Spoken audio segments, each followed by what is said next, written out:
રાજકોટમાં C world computers 20 વર્ષનો વિશ્વાસ હવે એઆઈ સાથે course CCC Tally GST graphics અને programming 100% practical training live projects government certificate અને જોબ પ્લેસમેન્ટ સપોર્ટ સાથે ઉજ્જવળ કારકિર્દી બનાવવાની તક. વાઇફના નામે જ હોય ને કે પાડોશીના નામે હોય બરાબર, તો આવા નંબર ઇઝીલી મળી જાય. બ્રધરનો નંબર, ભાઈનો નંબર, આવા નંબર ઇઝીલી મળે.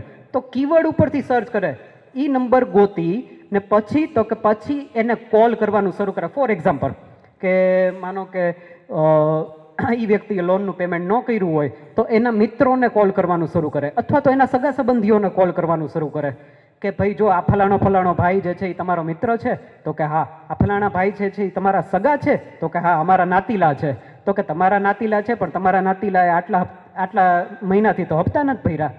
હવે તો કે તમારી સાથે આવી રીતના બ્લેકમેલિંગ કરે કે જો તમે હપ્તા નહીં ભરો તો અમે જે છે તમારા જેટલા પણ સગા સંબંધીઓ છે એમાં અમે કહી દઈશું કે તમે આટલા મહિનાથી જે છે બેંકના હપ્તા નથી ભર્યા. આ વસ્તુ ઇનલીગલ છે. આરબીઆઈના નિયમ મુજબ ક્યાંય લખેલું નથી કે તમે જો બેંકના હપ્તા ન ભરો તો તમારા કોઈ રિલેટિવને કે તમારા કોઈ જે છે એ ફ્રેન્ડ સર્કલને કોલ કરી ને એને એવી જાણ કરવાની કે ભાઈ તમે બેંકનો હપ્તો નથી ભર્યો કે તમે આટલા પૈસા નથી ભર્યા. આ વસ્તુ ઇનલીગલ છે. કોઈ પણ જગ્યાએ આ વસ્તુનું મેન્શનિંગ નથી. એટલા માટે તો કે આવી ઇનલીગલ પ્રવૃત્તિઓ પણ થાય છે. એ મા બાપ ચોક્કસ જે છે બિલીવ કરશે કે હા બેટા આ ફોટોની અંદર જે છે એ તું નથી, આ ફોટોની અંદર કોઈક બીજી જ વ્યક્તિ છે, અથવા તો તારો જ જે છે કોઈકે ક્લોન બનાવ્યો છે. તો સૌથી પહેલાં મા બાપને કહો. કોઈ ફ્રેન્ડ સર્કલને જાણ કરતાં પહેલાં પણ મા બાપને કહો. આજકાલ છે ને બહુ ઓલો બડીવાળો ટ્રેન્ડ ચાલે છે, સી ઇઝ માય બેસ્ટ બડી. બેનપણી હોય ને એને એમ કે સી ઇઝ માય બેસ્ટ બડી. હા ભાઈ બેસ્ટ બડી હોય એની ના નહીં, પણ બેસ્ટ બડીમાં સૌથી પહેલો નંબર તો મા બાપનો જ આવે ને. મા બાપથી વધારે બેસ્ટ બડી કોઈ હોતા નથી, બરાબર. તો સૌથી પહેલાં મા બાપને કહો. મા બાપને કહેશો તો મા બાપ જે છે એ પરિસ્થિતિનો જે છે રસ્તો કાઢશે. બીજા નંબરમાં કે હું તમને અત્યારના શીખવું છું કે જો આવું બને તો શું કરવાનું. આવું બને તો સૌથી પહેલાં તમારે જોવાનું કે એ જે ફોટો છે, એ જે વિડીયો છે ને એ એઆઈથી બનાવેલો હોય છે. ને એઆઈથી બનાવેલા ફોટો કે વિડીયોમાં એક ભૂલ હોય છે. કઈ ભૂલ? તો કે એક્યુરેસી. હંમેશા આંખ સામે જોજો.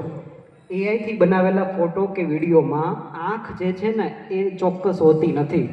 માનો કે કોઈ દીકરીનો ફોટો કે વિડીયો હોય, એની આંખ જોશો તો એની એક આંખ જમણી બાજુ જોતી હશે તો બીજી આંખ ડાબી બાજુ જોતી હશે. ઓલું સીતાવર ગીતા ને એવા બધા મૂવી જોયેલા ને, બરાબર. હવે તો કે તમારા જ ફેસ જેવો બીજો ફેસ હોય એને કે ફેસ ક્લોન. એઆઈનો ઉપયોગ કરીને આજકાલ લોકો જે છે એ ફેસ ક્લોન કરે છે. એટલા માટે જ હું કહું છું કે સોશિયલ મીડિયામાં તમે જે તમારા ફોટોઝ મૂકો છો એ તમારી માટે સેફ નથી. કોણ તમારા ફોટોનો કેવો ઉપયોગ કરશે ને કેવા ખરાબ કાર્યોમાં એનો ઉપયોગ થશે તમે નથી જાણતા. એટલા માટે હું ના નથી પાડતો કે તમે ન મૂકો, એ તમારી પર્સનલ ચોઇસ છે, એની પર હું કોમેન્ટ ન કરી શકું ને એનો મને કોઈ હક નથી.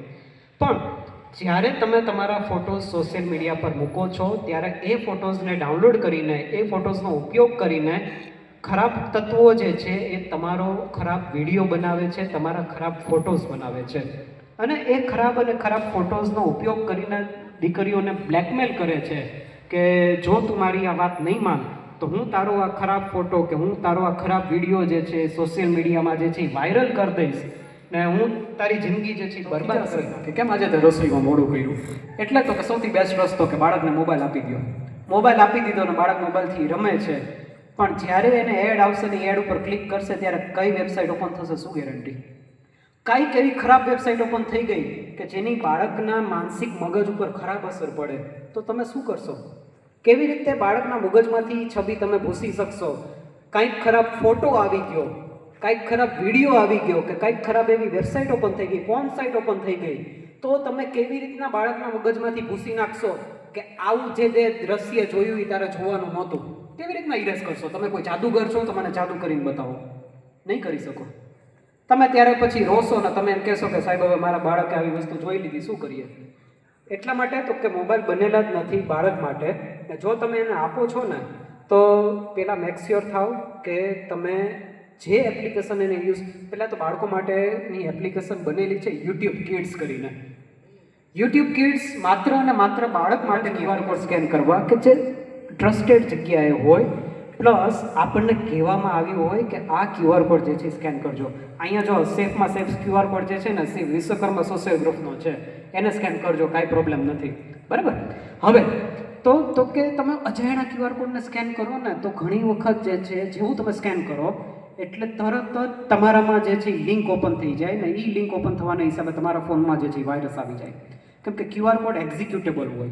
QR કોડ એક્ઝિક્યુટેબલ હોય કે જેને સ્કેન કરો એટલે તરત જ બેકએન્ડમાં જે છે પ્રોસેસ ચાલુ થઈ જાય ને તરત જ જે છે એ તમારા ફોનમાં ઓન ધ સ્પોટ જે છે વેબસાઇટ ઓપન થઈ જાય. એટલે દરેક QR કોડને સ્કેન ન કરવા. હંમેશા ઘણી વખત જે છે ઓફર મૂકેલી હોય કે માનો કે કોઈ જગ્યાએ તમે હોટલમાં જાઓ છો, અહીંયા ઓફર હોય કે અમારો QR કોડ સ્કેન કરશો તો તમને આટલા ટકા ડિસ્કાઉન્ટ. પણ એક વખત જે છે હોટલમાં જઈને એના મેનેજર સાથે કન્ફર્મ તો કરો કે ભાઈ તમે જે છે ખરેખર આ QR કોડ મૂક્યો છે ને તમે કેટલા ટકા ડિસ્કાઉન્ટ આપો છો.